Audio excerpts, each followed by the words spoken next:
Welcome to Acquisition Talk, a podcast on the management, technology, and the political economy of weapon systems acquisition. I'm your host, Eric Lofgren. You can find this podcast and more information, including links, commentary, and articles, on acquisitiontalk.com. Thanks for listening.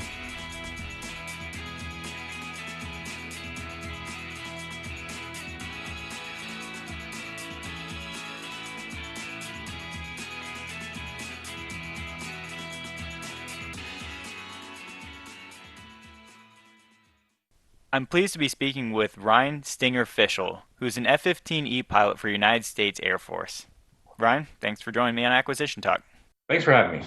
So you got a quick disclaimer to present with us? Yep. So everything I'm about to say are just my personal views and does not in any way, shape, or form reflect the DoD or the Air Force. Great. I'd like to start out here by discussing DARPA's AlphaDogfight, which has been grabbing a lot of attention recently. I'd just like you to explain, from your operational perspective, what was exactly happening there, and then what do you think that signals about the future? Okay, so there was a lot of press about that, and just to recap, it was a DARPA program for software developers to compete with their algorithms against one another. And then ultimately a human pilot in a simulated world of BFM, or basic fighter maneuvers, also known as dogfighting. And if I remember this right, it was part of a broader program called Air Combat Evolution from DARPA that served as an entry point for complex human-machine collaboration with artificial intelligence. BFM was a great entry point. And then BFM can roughly be described as like a one-on-one aerial engagement in a visual arena. For fighter pilots, it's kind of the oldest combat skill set going back to World War I. It's a challenge of energy management and weapon engagement zone recognition, all while maneuvering in relation to your opponent, or the bandit, as we would say. Much easier said than done, and you could say it's kind of like knife fighting on a high-speed merry-go-round. But to answer your question, I think the AlphaDogfight Challenge really signaled a gathering of software developers to form an industrial base where we can kind of integrate that with complex human-machine collaboration in a tactical environment.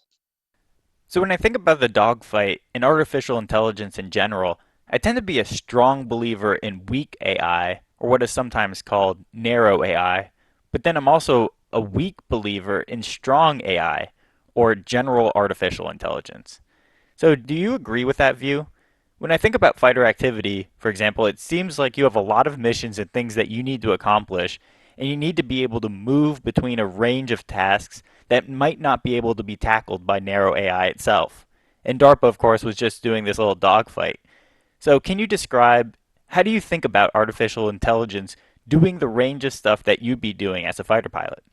I'm with you. For fighter aircraft, within the spectrum of realistic warfare, I think there's technical tasks, there's tactical problems, and then what I would call wartime framework or context. The technical tasks may be something like optimizing your aircraft's performance, or even finding your opponent.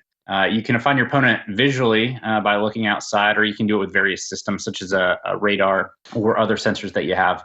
The idea there is that you can kind of tell a system what to do and it'll do it. And then you can kind of manage how it does it. And then that allows you to devote more brain power to managing the tactical tasks. The tactical tasks, and I'm kind of just making up that term, but they're tasks that involve a feedback process with an opponent. And it's understanding what they're doing in relation to what you're doing. In BFM, one of the three commandments is maneuver in relation to the bandit. And then that's kind of going back to John Boyd's OODA loop and just managing what you're doing vis-a-vis an opponent. But with those technical tasks and with the tactical tasks, I think narrow AI can be hugely beneficial. And it could automate the technical tasks and then maybe offer solutions or possibility to the tactical portion of it. One of the things that I can see it doing in that realm really is synergizing existing information to the operator, and then or retrieving information that you may not remember or even consider relevant. Those bits of information that may seem trivial to you at one time could offer a way to exploit weakness or ensure mission success. Now, having said all that, I think no matter what anyone will tell you, tactics are not really scientific. I think they're a little bit more of an art form, and then that's probably debatable in some cases. But I think they come from understanding broader context, your own weakness, and then what the enemy potential is. And the latter is the really hard part. As much as intel or intelligence tries to, and we're talking about military intelligence there, the possibility exists that they may not, accurately be able to assess what an opponent is capable of. And I mean, your opponents probably have their own secrets and stuff. In any case, this is why the Alpha Dogfight Challenge I think was a good entry point, but not necessarily the final answer. In combat, there's a lot that is unknown, and historically that's been the case. No matter how much technology you have or what you believe you know. And the real challenge in that challenge, particularly, was that each AI algorithm knew those variables that you may not know in combat. An opponent's performance or intentions, even. And the third thing I mentioned, that wartime framework is important. I think not all conflict has clear cut opponents, and your end policy goal may not be congruent with specific tactics that you would use or specific tactics that make sense. But with that said, I think strong AI might not be in a position to identify those escalation pathways in that whole entire realm. Now, I mean, it could, depending on what kind of information that you're feeding it, and then if it really has a more holistic approach to learning. The way I think about it, I guess, is you can move to a model where you have more single mission disaggregated systems. So they're kind of doing one or just a couple things, and maybe you can just get narrow AI to do that narrow set of things. And then I kind of temper that with the idea of, well, you release something to go do a mission, and then a lot of times the battlefield can be pretty fraught with uncertainty, and you're kind of confronted with things that are not like, there's a nice database or data bank for you to go search and use to optimize your algorithms. So there might be decision challenges, I guess, and escalation might be one of those that's difficult. So can you talk about the difficulty of the uncertainty regarding the battlefield and making decisions, and whether, some of that can be automated, or how much can be automated versus how much needs to be retained with like a human? So, when I think of the complex decisions that AI has to make, one of the things that comes to mind is managing complex ROE, or rules of engagement. So, each theater of operations and every opponent is tangled in this web of political nuances that affect overall narrative and perception, and then a strategic direction of where you're going overall. And since war is about policy, and some would even say war is policy with other means or by other means, depending on how good your Russian interpretation is, I think those specific nuances sometimes don't really make sense in a tactical environment where it's zeros or ones applied to a specific situation, unless you have a really good working knowledge of diplomacy and the policy levers that have already been pulled.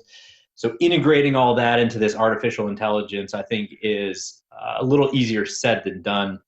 I think we ran into this a little bit in Syria as well, where you have multiple actors or strategic audiences, if you want to call them that were non-hostile, but they had competing interests in the region. And we were focused on a single mission, which was defeating ISIS at the time. How do you interact with all those peripheral players? How do you manage escalation? How do you identify escalation paths? And like that complex ROE we were talking with, once you get to a tactical decision making. So AI still probably has a ways to go with that. However, I think we're hopefully generally trending in the direction to be able to start solving complex problems. And I feel like that DARPA Alpha Dogfight Challenge was kind of stepping into that pool of complex decision making, if you will. One of the things that I heard from Esper recently was that he actually was targeting 2023 for the first actual dogfight in person rather than simulation. Do you think that's a long time off, or do you think that's about right? And there's a lot of things that might need to happen to get that actually working in a real combat environment rather than simulated. I mean, that is a pretty big goal if it's an actual, AI fighter fly off. 2023 is coming up pretty soon. I'm a little skeptical, but I've seen the Air Force be able to do amazing things pretty quickly. I think we all just saw that. And so I think it could be a realistic goal. I don't really know what's going on behind the curtain, and I got my fingers crossed. But I mean, there are a lot of roadblocks or a lot of challenges that they're going to have to overcome to be able to actually make that happen. So 3 years may not be that long. Who knows? We'll see. Yeah, so you mentioned that, we've been seeing some things kind of moving pretty fast. And I was actually pretty caught off guard recently, few days ago, when the Air Force kind of announced that they built a new demonstrator as part of the Next Generation Air Dominance program. And I've been just kind of thinking with the NGAD program, they wanted to do this. I thought they were just kind of like subsystem prototyping and different types of concepts, but they already kind of got a demonstrator out, and some people are kind of writing that off and they're like, oh, it's just a demonstrator. It's not even at the level of a prototype, let alone like a full scale development system that you're going to go into production eventually with. But still, they were able to get a new fighter out pretty rapidly, and so that's impressive. So, do you have any like hot takes, I guess, on this demonstrator program? What are your thoughts on the program and the ability to get a new fighter out that quickly? Well, I think that's a great question. I know we talked about NGAD a little bit before, and I think we were probably both hopeful but skeptical maybe about what could happen. I think it's awesome. Will Roper, Dr. Roper, I think it's a huge win for the Air Force overall in terms of just getting stuff done. And then, ideas are great, and a lot of people have them, but marrying up those ideas to a physical product is a lot easier said than done, especially in the DoD. And I mean, how many offices does a program of record have to go through before it gets a holy blessing, right? Yeah. And I think he has more of this entrepreneurial mindset where you can just kind of go fast, make it happen. And that really isn't especially common in an organization that's core value is mitigating risk for the most part. But I think we're seeing a general trend in that direction of people who can take risk and kind of move along. I'm not an expert in the program, so I can't really speak intelligently, but from my understanding, what it is really a portfolio of systems that can be iteratively developed and then integrated into existing platforms as well as a new platform. I think that he's experimenting with a couple different types of ways to manufacture and actually get hardware prototypes faster and then do like a software development very iteratively. I'm pretty excited to see it in real life. I haven't yet. I'm pretty excited to see it. So that's probably the limit of what I know and what I can share about it. Yeah, definitely. I mean, we've talked about this before about, how these faster, more iterative development cycles, they seem to make sense. You're able to actually have that knock-on effect like what you're talking about with the defense industry where you're kind of having a disaggregated portfolio of systems which, might lead to sales and employment stabilizations that you don't have this one big thing, winner take all kind of contract going on. So, can you just like riff on what you think are the industrial based implications of the NGAD model if it kind of scales through, the Air Force and potentially the Navy? I heard the Navy actually has an NGAD program. I'm not really sure what's coming out of there though. Great question, Eric. Rand did a study back in 2004 in response to congressional concerns about a stagnating military aviation industry. And they noticed that there was a trend towards consolidation and a decreasing ability of prime aerospace contractors to be competitive and innovative. So Rand looked into the nature of the combat aircraft industry and what were the primary drivers of innovation and technological progress. And they also explored what options there were to kind of revive and then guide the industry forward. The first thing they found, which I thought was really cool, was that the most revolutionary changes in aircraft technology, kind of things like dramatically forward in propulsion, low observability, were directly related to the number of competitors present. So basically, what they found is the more revolutionary changes that there were caused by more competitors in the aerospace industry.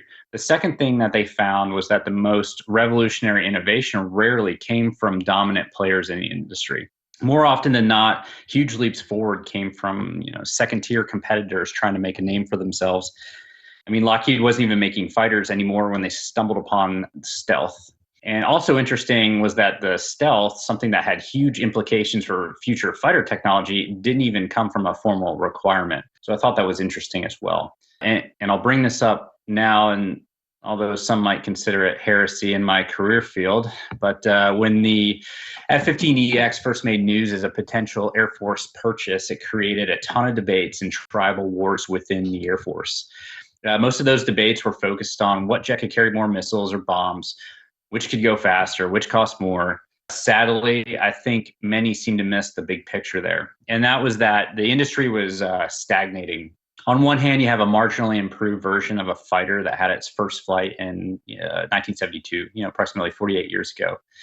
The other fighter, the F-35, originally came from a stealth VTOL requirement in the 1980s as a follow-on for the Marine Corps Harrier. And then it evolved as a cost-saving good idea, the Joint Advanced Strike Technology, or JAS program, which I thought, again, was interesting. The JAS was in some ways a portfolio of technologies, joint technologies, if you will.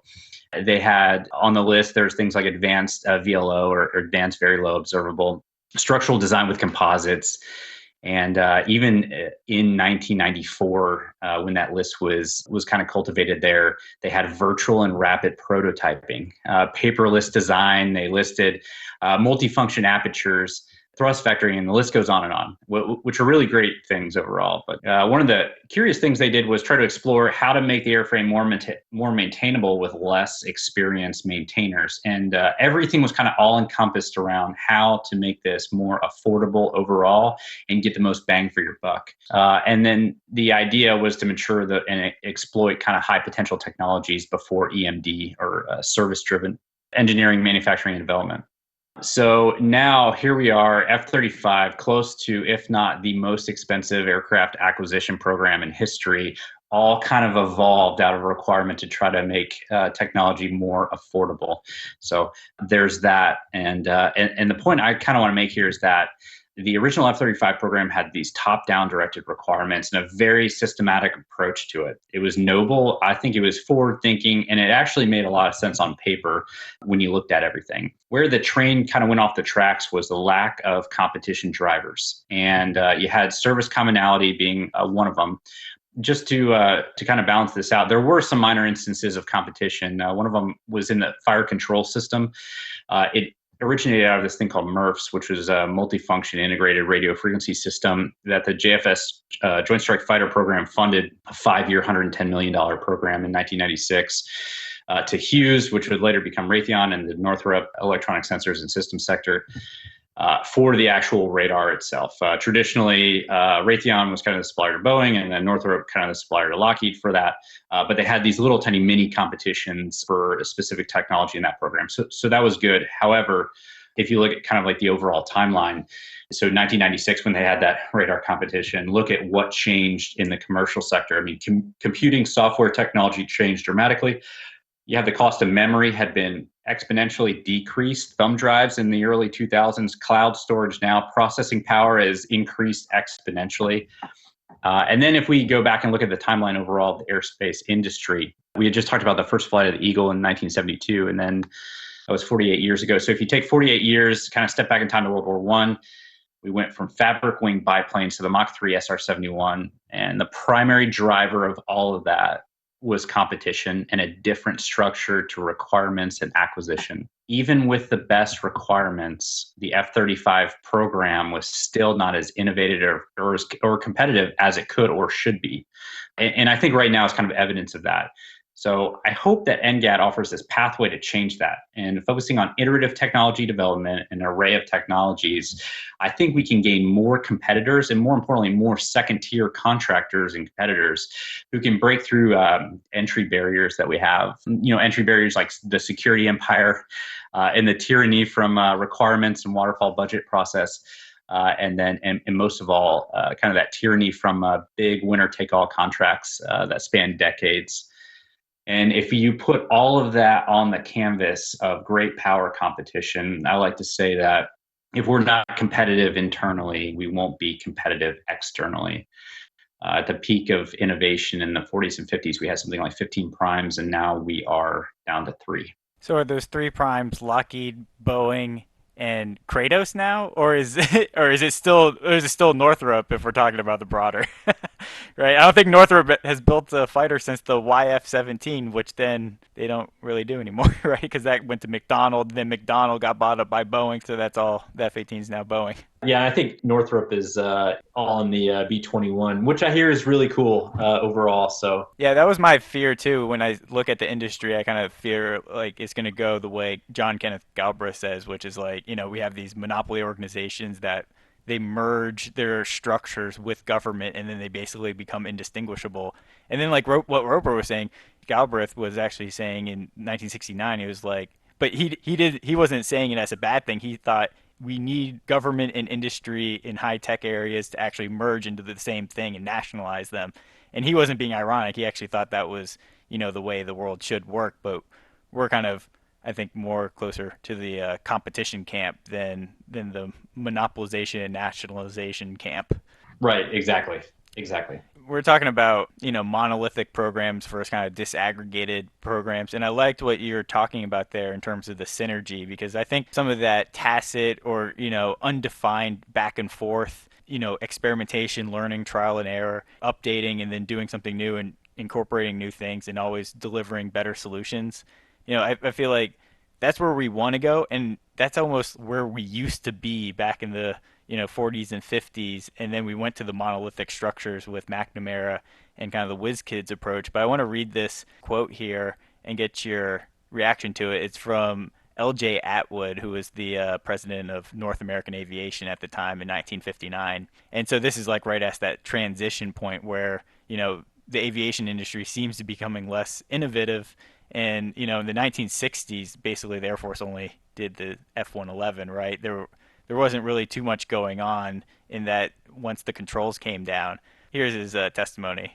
Quote, as defense technology continued to advance in succeeding years, it has become increasingly necessary to have early integration of each piece of equipment with all related equipment and the entire system.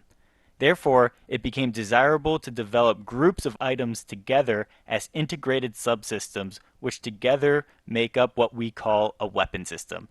This trend was recently described by Ralph Cordinier, chairman of the board of General Electric Company, in these words. So this is a quote within a quote.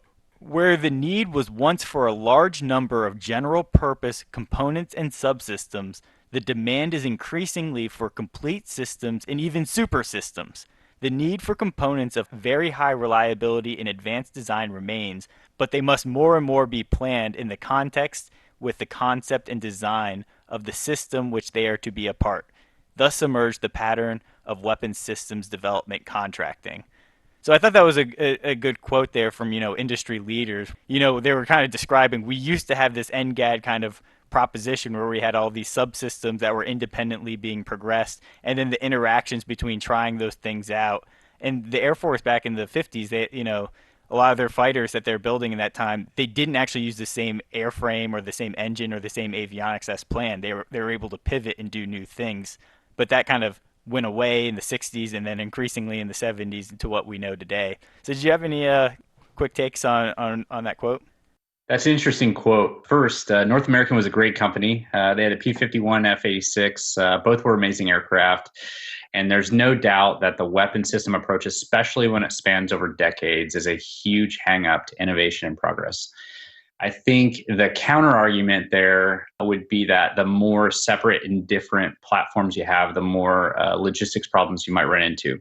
Everything from training standardization for maintenance and operators to just parts management. And if you're talking about projecting combat force over big distances, say the Pacific, it's difficult to do well if you have a million different types of parts and manpower specialties. I think the devil's advocates would also point out a lack of ability to be tactically standardized pertaining to what kind of capabilities that you had at the time and then how you were able to develop and sustain those capabilities and then integrate that into a plan with other players and for them to know what you're capable of, et cetera. Now, having said all that, I think that there might be an answer to that all. Yeah, I think that's an important kind of nuance. Well, I guess the issue here is that when you have the whole entire ecosystem of subsystem developments going on and component developments, they don't all need to be in production and sustainment at the exact same time. Many of them might just be carried through in terms of development as an option for fully proving out and informing future developments. And it's one of the ideas is it's okay to develop something and not put it into production necessarily, because the whole point of R&D is the search of the unknown, the trying things out and learning, whereas we tend to take most of that chunks of money and say this is for a dedicated system that will not fail and it will go into production and it will go into sustainment. So the future looks very fixed, and we don't think diversity is a good idea because everything looks programmed out and there's so much room for these systems and we got to pick. Yeah, I think you're exactly right. There's a pretty good book that came out not too long ago from a really successful venture capitalist. And the book was called Unscaled by Hemant Taneja. The idea was that modern technology advantage is going to go away from economies of scale and toward economies of unscale. Obviously, economies of scale tend to produce a lot of the same thing, and the products may not be the most efficient, or they may not be the most appropriate for whatever scenario that you have, or whatever market that there is. One of the things that he argues is that things like artificial intelligence or advanced manufacturing, and then you have communication that can move large amounts of data, are trending everything towards capturing specialty or specialty markets and being able to do so fairly affordably, something that he calls unscaled. So here we are with companies like Uber, Airbnb, Warby Parker, Stripe, the list goes on. And if you think about that principle, how it can be applied to defense, I think it'll be revolutionary. I mean, I could be completely off the deep end here, but I think that there's a way to do self-contained logistics, or a way to get to that point, even, and kind of imagine being able to do your own development ops, or DevOps, I guess, in a deployed location for weapons, or other types of systems or sensors or anything like that that you need. So you might have a need for a specific approach, and you're able to develop it digitally, maybe test a weapon against an aircraft aerodynamics digitally as well, without having to test fly it, but kind of test it around the parameters, and then manufacture it or create it organically. And for hardware tasks, it might be a little bit harder, but I think for software, there is a lot there, and really, really doable, and you can customize it. And if we're starting to trend toward going more towards software answers, I think that self-contained logistics could be, with this kind of unscaled principle, could be really something for the military. Does that go against what you were saying just a little bit earlier that logistics is hard? And, I mean, that's definitely true. Logistics is hard, and the more stuff you have, or the more diversity of parts or whatever, the more burden that's going to be. But shouldn't the department be potentially leaning in on, unscaling, potentially through 3D printing and other techniques that might be able to reduce transaction costs? Yeah, absolutely. Especially when it comes to like software development and all that. I think that there's a huge advantage there. Additive printing, or additive manufacturing rather, I think there's a couple gotchas with that, as you know. However, you're absolutely right. And I think that is probably going to be the future. Hopefully it is the future. And it is maybe even what the NGAD was, with those little tidbits of information that everybody got online about how it utilized different manufacturing processes. I mean, it could be a lot more of that. Yeah, there's a bunch of companies now, 3D printing like rockets. You wouldn't have expected that just a few years ago, right? But maybe it'll surprise us how much can be done with that. Maybe it'll surprise us like, maybe AI did in the years past, where they had all this promise, but then it didn't really deliver. But I want to get to, since we're on the topic of logistics, I wanted to get to something that, an interesting concept that you had, and you kind of brought up very briefly, which is the idea of like self-contained logistics. When you think about, requirements in the Pacific and operating out there, there needs to be a need for greater kind of range and able to like bring all of your stuff with you and be able to be self-contained. So what were you thinking there? Yeah, I mean, that would be anybody's dream, right? To, what do they say? Amateurs talk tactics, professionals talk logistics. Yeah. I think that being able to minimize your logistical footprint overall, I mean, it's a huge advantage as far as mitigating your vulnerability to enemy targeting. And in warfare, you have lines of communication. Those lines of communication can be cut off pretty easily. And I think that one big advantage is going to be ability to be not only self-sustained logistically, but like we were getting at with that unscaled book, what if you could create and customize things specific to your mission, and kind of like do your own mini development, your DevOps, if you will, in a deployed environment? That would be pretty amazing, I think, and it would be kind of the next generation of being able to problem solve. You could probably pair that with AI as well. If you really think about it, hey, can I expand on these problem sets? Hey, what kind of solutions are there available that I didn't think of? Okay, cool. Let's develop this unique technology if we can, perhaps, or maybe unique weapon or software, something to that effect that we can actually just kind of use on the fly and adapt. That would be ultimately the most agile compared to what we have now. Can you explain a little bit just like why you think this is so important, from a, strategic standpoint? Yeah, I think that if you look at big operations, one of the ways the U.S. conducts operations is usually projecting power or projecting force, overseas or wherever it is. I think that if you're going to do that and you can do it self-sustained with a relatively low logistics footprint, and then you can kind of customize everything on the fly and adapt it to your mission set, you can ultimately get into that, like kind of like Boyd's OODA loop with the enemy, the ability to get inside of that to his decision-making cycle and then ultimately win.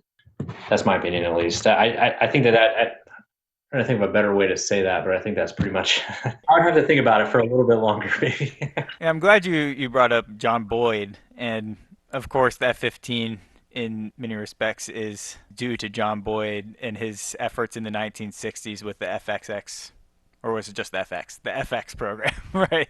But one of his big lessons for me is moving away from his early years where he's focusing on the decision cycle, the OODA loop, and destruction and creation. He kind of evolved his thinking to like the mental and moral aspects of warfare. And I think this is something that you've expressed a few times.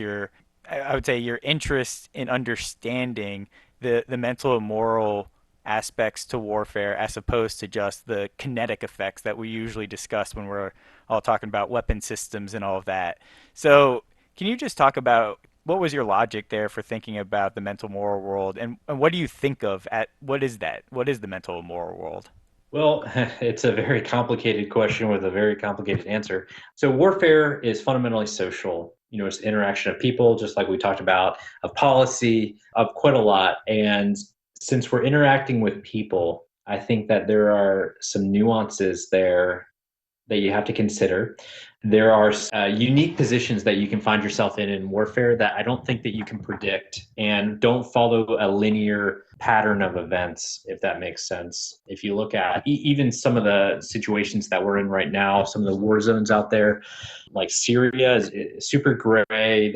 There's a lot going on there. I think that that's going to be the general trend in warfare overall. Is it like tell me if this is true, but like when you guys do war games or think about how you're going to be doing engagements, usually it's like, well, there's an enemy fighter approaching and we're scrambling to go intercept him, or like there's troops on the ground that are, like these very kind of set piece, kinetic things, as opposed to what might happen in a proxy country where it's hard to determine who's who and maybe cyber attacks and all these other things that could be, starting a war, escalating a war, all that kind of stuff. Yeah, I mean, that's a great point. Warfare is never as clear cut and linear as the defense world would make you believe. And I think it's realistic to think that future warfare, like modern warfare is now, won't be so much about total annihilation as it is about negotiating a peace or operating in an area that requires just complicated human decision making. You may have a huge flow of refugees, you may have intermingled non-state actors, you could have state actors there, you could have different strategic audiences on different types of perception levels and different escalation pathways when it comes to that. And for what we normally do in the operational in the fighter world, we train to this sort of bipolar conflict where we have two sides. We have red versus blue, the bad guys versus the good guys, and that might not always be the case. I think the general trend is going to be, there might be 4, maybe 5 different of these strategic audiences there. Some with good intentions, some may not necessarily be hostile, but maybe they're right on the verge. And managing that escalation and ultimately achieving what you want to do, I think is really quite complicated. And you may think of that as a kind of high level decision making, but I think that a lot of that can happen on the tactical level. And you see a lot of the just incidents that happen and little bits of escalation here and there, and they all really begin at the tactical level. So I think that that's kind of important when you consider the moral or more the human part of warfare when it comes to that. I know that there's a pretty big argument out there that it's silly to put a fighter designed to be AI into a fighter that's designed to be manned, and then I don't know, why not just take the man out of it and you can create all this good performance value, and there's something to be said for that for sure. You can't get performance that you can with a human in there, but in warfare there's this big component of analyzing data in context and making decisions based off of context that is a lot easier said than done. And not every situation's the same. And sometimes it kind of defies some of your decision making defies logic. And you have like, anyways, I don't know if that explains it all. No, I mean it's a really complicated, thought process that you're trying to express there that I can't really articulate very well myself, right? I mean, context is king, and AI doesn't know what things are in the real world, right? They just know some patterns, and maybe that's all we know too. Maybe all we know is patterns, but I like to think that we have, that thing that is kind of context and human, and when I think about, well, how will things escalate with China or Russia? That's our near peer competitors. And it's like, it's doubtful that they're just going to come on in a conventional way, right? Like we already see them expressing themselves through other nations, third parties, economic dominance, information dominance, and not just kinetic dominance. And how do we respond to that? And how do we articulate ourselves to the local population and affect our ability to make decisions in those contexts? That's a huge element. And of course, as I babble here, I'm kind of skipping around the point, but the point is, I think you expressed it pretty well. So I want to jump back over to the fighter world because you're an F-15 pilot, and now we're starting to see the F-15EX, which is starting to come out.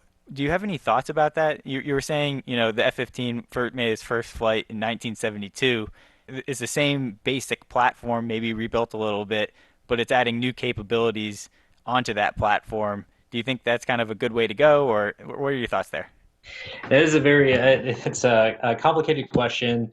So me as an F-15E pilot, of course I want to fly it. I think it'd be great to fly. However, I'm not 100% sure that it's the answer that everybody is kind of making it out to be, especially in our particular community. It's kind of interesting. I think if you look at the C model, the F-15C model, they just put a really recent and really expensive radar upgrade in it. That it has this amazing radar. We have an amazing radar as well.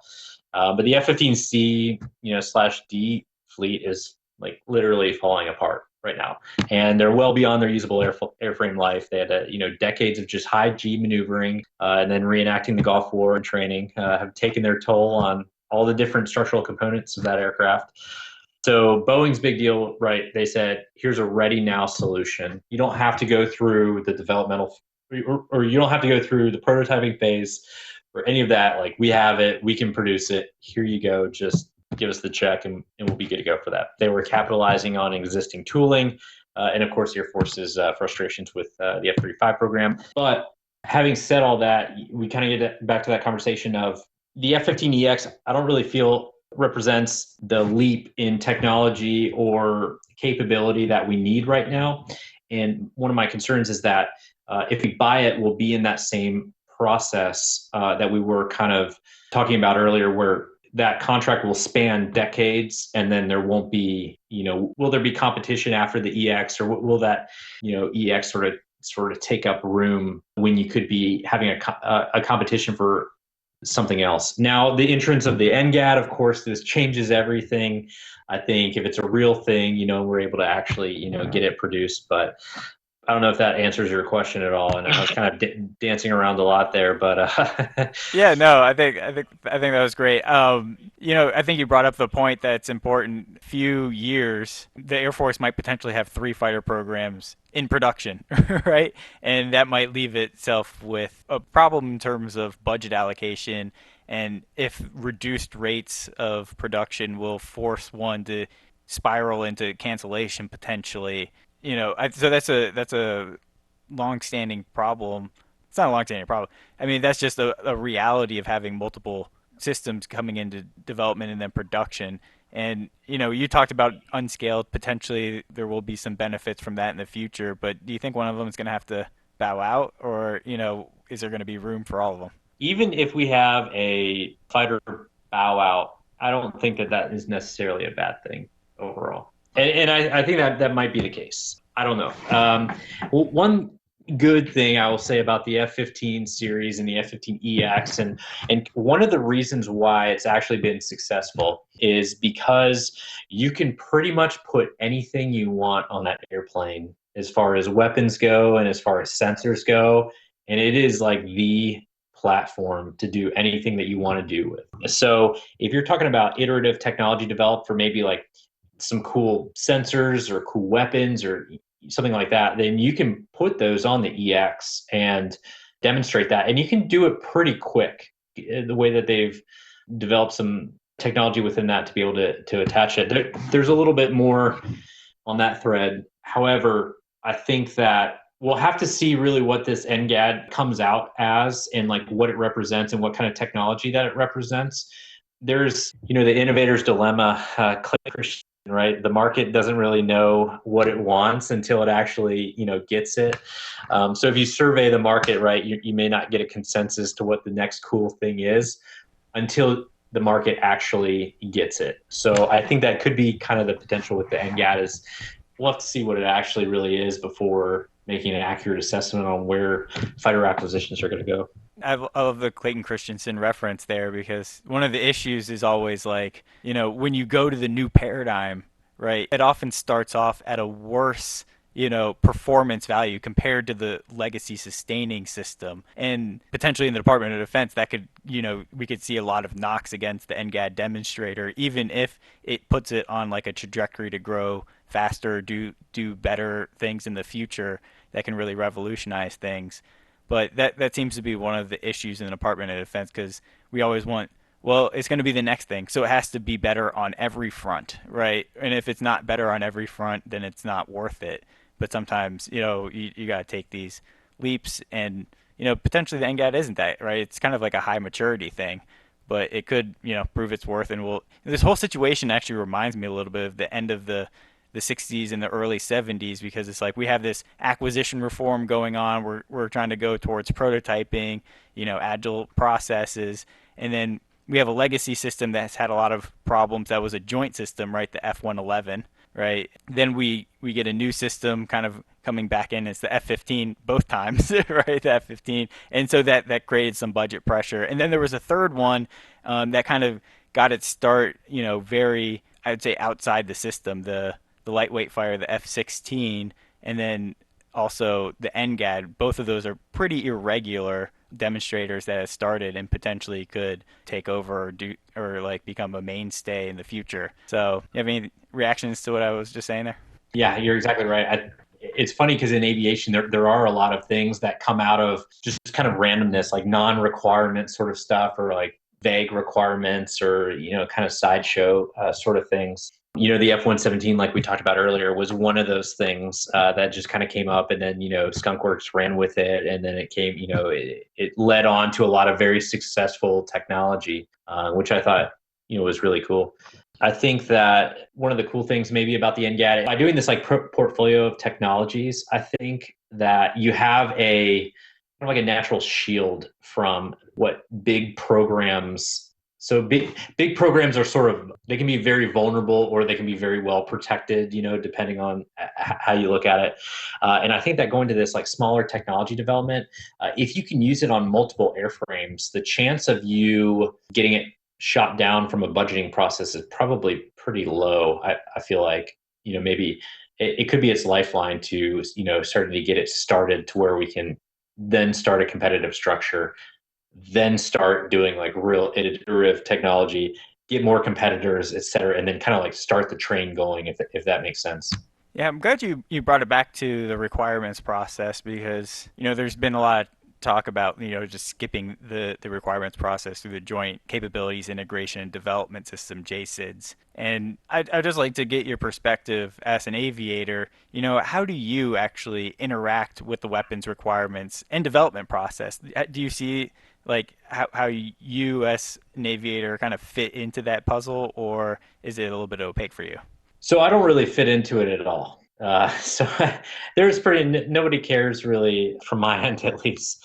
We just kind of, we're kind of like the end user, kind of use the system, at least my specific case. That's what we do. Occasionally you'll have some of the contractors that'll come out, hey, how do you like this? make sure you tell me it's good, all that sort of stuff. But there are some of the community that goes on down to Eglin or countless other locations, and you're able to get in on the developmental process as well as satisfying requirements and all that sort of stuff. From what I've heard, at least the making sure that all the containers are checked for requirements is a kind of an eye gouging process. And is not particularly glamorous work. So, so there's that. So maybe it's a blessing in disguise. But I don't really have much say on how the fighter gets shaped. We have some frustrations with things from time to time. We try to funnel those frustrations up. And then sometimes we get traction on it. Sometimes we just get a shrug and they say, well, it could be better. We just need another line in the budget. And that's kind of the default answer that we usually get of, hey, why are we using this radar warning receiver from the 1980s against modern threats? And the answer is, well, we would love to give you something better, but we just don't have the money for it. That's kind of the standard answer, at least for us. Yeah, and that's why I like to focus my attention on the very unsexy but very important budget process. Can you give us an indication of, how many hours a month do you say you're actually in the air, training or operating an F-15? So usually they try maybe about 20 hours or so to get in the air. It kind of depends. It ebbs and flows as far as weather could be a factor. Maintenance could be a factor with the jets. There could be a lot of other nuances with scheduling and stuff, but I would say average, you're probably looking at maybe 250 hours a year. Probably is a pretty accurate, I think, number. Depending on where you're at. When I was in England, I think after 3 years, I came away with like 1,100 hours, so maybe a decent amount more. So it kind of ebbs and flows. One year it'll be high, one year it'll be lower, depending on what you're doing. I wonder, like, so with that experience in these jets, well, actually, when you're talking about, having some of those problems of, 1980s technology and the issue is getting the budget, have you ever been trained on operational needs statements and how to submit those and try, as a pathway to the commander and then the budget? No, I haven't. I can't say that I have. There's a certain Air Force JAG colonel who likes to bang the drum on that, and I think that's probably an important thing. So I'm glad he's out there, talking about operational needs statements as a way to kind of get a requirement in. Maybe you'll be, gone by the time it comes back to you. Yeah, it's funny you say that because I was just talking to somebody the other day, and he asked me, somebody in Washington asked me if I had ever heard of that and how if I knew that process. I was like, nope. And he's like, we need more people, more operational people that really understand this. And okay, no problem there. I'm happy to learn it. I'm glad that at least it's coming through. But do you think that some of the military aviators, potentially like yourself, are part of a roadblock to change? Like if there was some change, they would actually push back on it, especially if when you get to the higher ranks that you're comfortable with this and you understand it, and you might want to push back. How much do you think operators can propel it forward versus hold things back, and maybe what kind of context allows for one versus the other? Absolutely. We definitely get in our own way. I think that's true for almost everyone in the military. We're used to this rigid, predictable framework of operations day to day. And there seems to be, in my opinion, two types of people in the fighter community. There's those that want to learn codified, vetted information, be able to predictably execute, and then debrief to those parameters. They want to use the information available, stay within the predictive space, do their job, and then go home. And then that's usually how you get promotion in a bureaucratic environment. You learn the information the bureaucracy wants you to know. You learn the behaviors it rewards and the behaviors it punishes. Then you learn how to navigate those. The other type of person is one who kind of explores the space outside of the unknown. In some cases, that space may be full of risk, with little to no benefit. However, those are usually the innovators. And I think George Bernard Shaw had a good quote. He said, "The reasonable man adapts himself to the world. The unreasonable one persists in trying to adapt the world to himself. Therefore, all progress depends on the unreasonable man." I thought that was pretty interesting. I think we need both of those types, and maintaining that balance is key. The other part of that is there's a lot of information that is because it's vetted, it's going to work, and that's how you succeed, I guess, in tactical aviation for the most part. I think I heard a story of Francis Gabreski, one of the greatest aces of World War II. And when he got to the F-86, he had a new gun sight, and it was supposed to help him target, enemy aircraft easier. And he said he hated it, and he would just prefer to put a piece of bubble gum on the windscreen there in his cockpit, and then use that as kind of his pipper for the gun.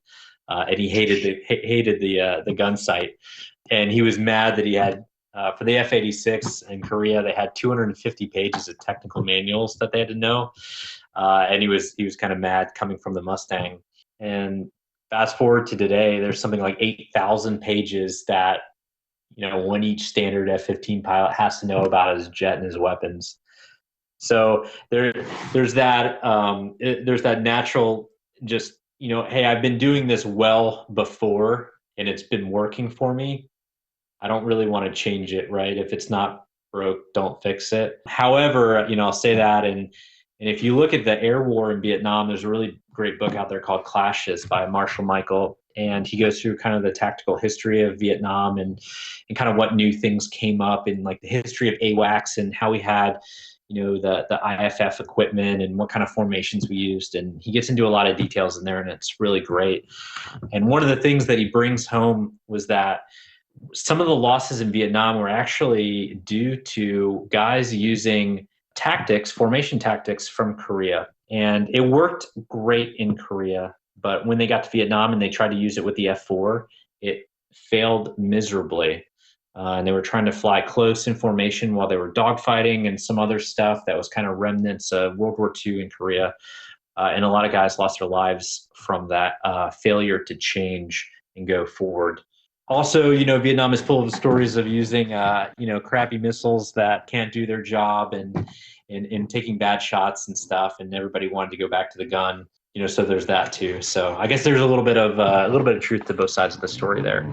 But to answer your original question, yeah, I think there are some roadblocks there, but I think we're hopeful in the fighter community, especially. I feel like we are moving the ball forward slowly but surely. There's a lot of really great thinkers out there. There's a lot of guys who are very creative, coming up with new solutions for problems, not afraid to challenge old assumptions, and really look at things very objectively rather than nostalgically. So a strange thing about those tactics, who had his name all over those bad tactics was John Boyd as well. Yeah, he wrote that was like his thesis, right, or something like that in 1960, where Yeah, even before that, if you really dig into the history books and see who was writing the fighter tactics at the time, out at Nellis, John Boyd's name was on there. Some of the bad tactics were actually taken to Vietnam from there, and it was just misapplied from out of context. And eventually they got it right, but it just goes to show that context is really everything, and that tactics are a game of constant evolution as well as technology, but tactics evolve as well. They have to change or you die. it was striking to me from the Vietnam War, like how much fighter pilot tactics and training actually mattered, because previous podcast guest Mark Mandelis had a really nice interview with Frank Alt, who was a captain at the time that helped stand up the Top Gun, and they were talking about just like the exchange ratios before and then after they kind of started going through these programs, and it was something like 2 to 1, and then it switched over to like 8 to 1 or more. So it's just like this incredible improvement in the exchange just from like good training.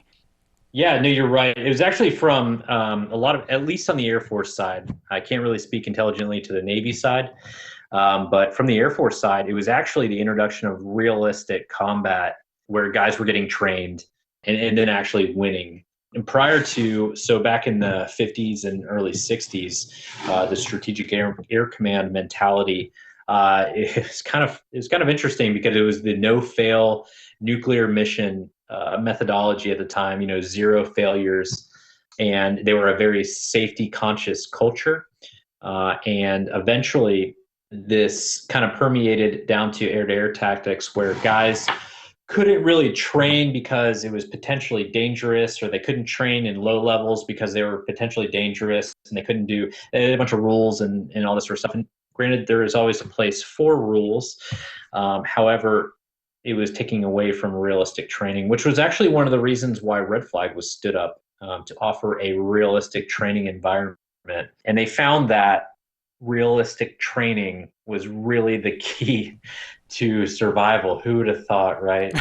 But so that's it, it's very interesting. And in Vietnam, there's obviously a lot written on it, but that culture change from being able to take risks and getting feedback and being able to do things realistically is interesting, how that worked out in the air-to-air world. And it kind of works out in the business world as well, being able to take risks and be able to fail, and not necessarily, go to a zero failure mindset.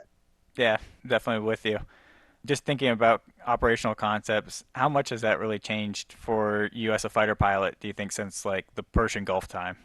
So for me, yeah, I think it's a little bit frustrating. I do think that we are mostly reenacting the Gulf War a lot, and because it worked for us. I think we're slowly changing that now, and we're getting to all kinds of different types of operational concepts, and I think that's great. And I think there are some new technologies being developed, and hopefully there's some new technologies fielded that will offer some different pathways for tactical change. And I hate to say that's required, because usually in the Air Force, when we think of innovation, everybody thinks technology innovation, right? It's always something, some gadget that can be innovated. And sometimes tactical innovation isn't really a thing. Usually it's a lot of doing the same or finding just slightly newer ways to do the same exact thing. And I think one of your guests on here earlier said something about he wishes there was a statue in Beijing, a 30-foot statue in Beijing to a Chinese colonel that came up with the idea to put islands in the middle of the ocean. That's true innovation. And I remember listening to that, and I was like, man, that is spot on. That is real innovation. That guy, that's where it's at. That's crazy innovation. That's kind of cool. Here we are. Every base has their own little innovation lab, and usually it consists of VR headsets or some sort of thing like that. But this Chinese guy was really innovating. Hey, let's build some islands in the middle of the ocean. So what is your view of the AFWERX spark cells? Is that what you're referring to? Oh no, I mean those are good, I guess. I just feel like every base has their own little innovation theater. Yes. Yeah. I think that's some of the fear that a lot of people have, whether the whole thing is turning into innovation theater or whether it's actually creating new operational concepts to go along with those new technologies. And it's not easy. And when you say like you have 8,000 pages of technical manuals that you have to know and you have to do all these things, it's hard for you probably as an airman to kind of multitask. And I guess if unless you're one of those people, as you said before, that's like really, devoting yourself to innovation, all that, and you're spending, 15 hours a day, it's going to be really hard to contribute to both at the same time, even though that's kind of what's needed, right? Yeah, so that's actually a really good point. And getting back to that conversation about roadblocks to change, when you're responsible for knowing 8,000 pages of stuff, your appetite for, wanting to say, okay, give me the next airplane and let me learn the next 8,000 pages of stuff, is pretty low, I think. So you'll see guys, may go from, the F-15 or the F-16 to the F-35, but usually it kind of takes a lot to move from airframe to airframe just because of all the corporate knowledge that you've learned. And there's so much stuff that you really just, you don't have it in you to go learn another airplane, if you will. So I think that getting back to your point, that is definitely a roadblock to change, whether self-inflicted or not. I'm not really sure. Is there also like some, I guess, career aspects to that? It's like if you just kind of master your craft and do what you need to do within that context, you can make the next rank and you can kind of move on, but like it's kind of like uncharted waters if you go off and do that kind of stuff. Yeah, sometimes I would say that overall, actually, the general trend in the Air Force is I think that they actually do a pretty decent job right now of just kind of evaluating who you are as a person and trying to go in that direction and say that, hey, if you want a decent career, we're kind of going to value all the aspects of you. Now, there are some golden paths, and all that sort of stuff. But I think as a general trend, though, they've been pretty good about trying at least to put the right people in the right spots. Doesn't always happen, but overall. So great. I'd like to give you just a chance here to leave us with any last thoughts that you might have. I think overall, a lot of this AI talk and the NGAD talk, I think represents some really cool stuff on the horizon, and I really hope that's the case. I hope we're ready to reinvigorate the military aviation industry with competition. I'm a huge fan of Will Roper or Dr. Roper from what he's doing. Not everybody agrees with him, and I'm sure he runs into opposition, and I'm sure he will run into massive opposition, but I think everybody deep down inside probably admires him fighting to make stuff happen and say, hey, listen, like, let's change our process, let's change what we can, and do the most that we can. So that NGAD, I think, is awesome. I really hope that it turns into something great. Same thing with the DARPA AI, the Alpha Dogfight. Most fighter pilots that you'll meet will probably roll their eyes maybe at the thought of automating taking their jobs away, if you will. But I think it's kind of a good direction. There's a lot of technology, there's a lot of room for technology to grow. I am not of the camp that we have found all of the technology and we can't really develop that much, and surprisingly there are some people who think that way. But so overall, I think this is a really good thing. And I think the fact that we're talking about this is also a really good thing. I know that your podcast is directed a little bit more towards the acquisition system and how to better improve that, if you will, and how it works. And so I feel like this is kind of hopefully the representation of good things to come. Ryan Fishel, thanks for joining me on Acquisition Talk. Thanks. This concludes another episode of Acquisition Talk. If you have comments, interview recommendations, or just want to chat, please contact us at acquisitiontalk.com. Thanks again, and until next time.